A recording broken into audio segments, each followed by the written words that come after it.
आज हम एक ऐसे महान सम्राट के बारे में बताने जा रहे हैं जिसने एक साथ 12 राजाओं को एक साथ हरा दिया था। समुद्रगुप्त मौर्य वंश के महान शासक अशोक के ठीक विपरीत था।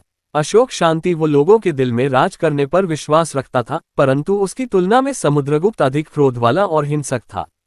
कौशाम्बी में भी अशोक स्तंभ है, उस पर समुद्रगुप्त की प्रशस्ति अंकित है। इस वीडियो में समुद्रगुप्त के जीवन के प्रायः सभी पहलुओं की जानकारी प्राप्त होती है। समुद्रगुप्त का दरबारी कवि श्री हरिश्चंद्र के प्रयाग प्रशस्ति लेख में उन जनगणों और देशों के नाम गिनाए हैं जिनको समुद्रगुप्त ने जीता था। उसकी प्रमुख विजय कुछ इस प्रकार थीं। उत्तर भारत की विजय। प्रयाग प्रशस्ति द्वारा जानकारी मिलती है कि समुद्रगुप्त ने उत्तर भारत के 9 राज्यों को जीतकर अपने साम्राज्य में मिलाया। वे राज्य थे वाकाटक राज्य, मतिल राज्य, नागवंश का राज्य, पुष्करण का राज्य, नागसेन, मथुरा के राज्य नागसेन, रामनगर के राज्य, असमराकी, नागवंशी राज्य, नंदिन और कोटवंशीय राज्य। कोटवंश के राजाओं ने तो समुद्रगुप्त के विरुद्ध कई राज्यों का एक संघ ही बना लिया था, परंतु उन सभी राज्यों को हारना पड़ा। समुद्रगुप्त ने उत्तर भारत के इन राज्यों को मिलाकर अपने साम्राज्य को बढ़ाया। पंजाब, राजस्थान और मध्य प्रदेश की विजय। समुद्रगुप्त के लेख से मालूम पड़ता है कि समुद्रगुप्त के समय उत्तर पश्चिमी भारत और पंजाब में अनेक गणतंत्रीय जातियां थीं।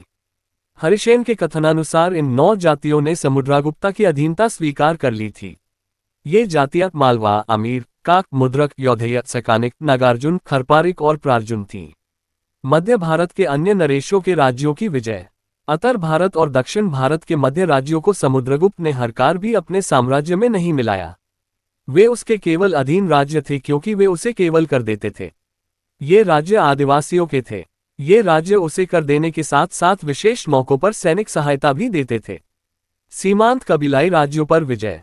समुद्रगुप्त के लगातार राज्य और प्रभाव की बढ़ते देखकर बंगाल, असम, नेपाल आदि अनेक सीमांत राज्यों ने उसको कर देना स्वीकार कर लिया और उसकी अधीनता स्वीकार कर ली। दक्षिण भारत के राज्यों की विजय। एक विशाल सेना की सहायता से उसने दक्षिणी भारत के सभी राज्यों को हरा दिया, परंतु उसने इनकी पाटलिपुत्र से दूरी के कारण अपने साम्राज्य में शामिल नहीं किया। वह इनसे केवल कर टैक्स लेता था। विदेशी शक्तियों व श्रीलंका से संबंध। कहा जाता है कि समुद्रगुप्त ने शक, कुषाण जैसी विदेशी शक्तियों और श्रीलंका से मैत्रीपूर्ण संबंध बनाए। गुप्त राज्यों की गरुड़ की मूर्ति से अंकित मुद्रा इन राज्यों ने स्वीकार की। इस शर्त को शायद समुद्रगुप्त ने उस पर लादा हो। इससे पता चलता है कि वह बराबर के राज्य नहीं थे।